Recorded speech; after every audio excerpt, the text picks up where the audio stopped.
Kali ini kita akan membahas 4 hikmah di balik kisah Umar bin Khattab. Yang pertama, Al-Quran sebagai sumber hidayah. Sejarah membuktikan begitu banyak orang memeluk Islam setelah membaca Al-Quran.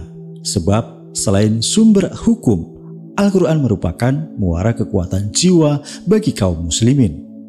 Allah berfirman, bulan Ramadan adalah bulan yang di dalamnya diturunkan Al-Quran sebagai petunjuk bagi manusia dan penjelasan mengenai petunjuk itu dan pembeda antara yang benar dan yang batil.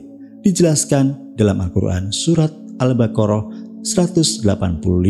Pasca tragedi WTC 11 September, buku yang paling laris adalah Mushaf Al-Quran. Banyak orang-orang barat penasaran dengan Islam dan ingin memahaminya dengan cara membaca Al-Quran. Dari sinilah tidak sedikit dari mereka yang mendapatkan hidayah. Inilah yang membedakan Al-Quran dengan kitab suci agama lain. Kian dalam seseorang merenungi makna dan kandungan Al-Quran, ia akan semakin banyak meresap kebenaran. Kemudian hikmah yang kedua, Islam memerlukan sosok pemberani seperti Umar bin Khattab radhiyallahu anhu.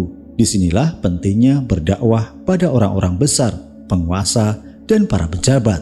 Kalau sebelum masuk Islam, mereka menjadi penghalang utama. Sebaliknya, saat hidayah sudah menyelimuti jiwa mereka, orang-orang itu akan berbalik menjadi pendukung setia Islam. Rasulullah Shallallahu Alaihi Wasallam bersabda, sebaik-baik kalian di masa jahiliyah adalah sebaik-baik kalian di masa Islam, jika kalian mengetahui. Sosok Umar bin Khattab bukan satu-satunya tokoh yang dulunya adalah penghulu pelaku kejahatan.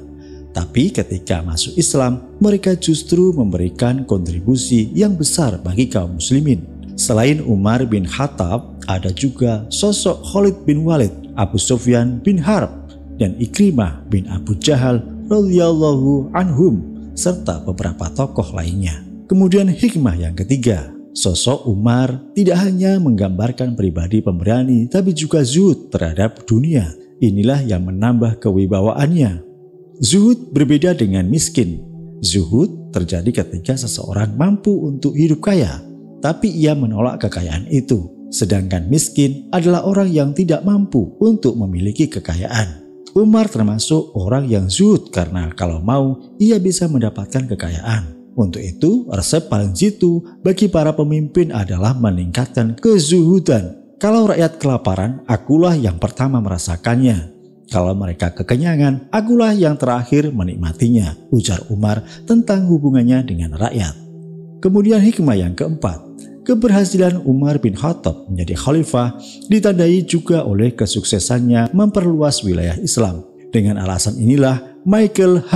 Hart menempatkan Umar bin Khattab pada urutan ke-51 dalam bukunya 100 tokoh yang paling berpengaruh dalam sejarah. Di akhir pemaparannya, Michael mengatakan memang akan merupakan kejutan bagi orang barat yang tidak begitu mengenal Umar membaca penempatan orang ini lebih tinggi daripada orang-orang kenamaan seperti Charlemagne atau Julius Caesar dalam urutan daftar buku ini. Soalnya penaklukan oleh bangsa Arab di bawah pimpinan Umar lebih luas daerahnya dan lebih tahan lama dan lebih bermakna ketimbang apa yang diperbuat oleh Julius Caesar. Demikianlah 4 hikmah yang bisa kita petik dari kisah Umar bin Khattab.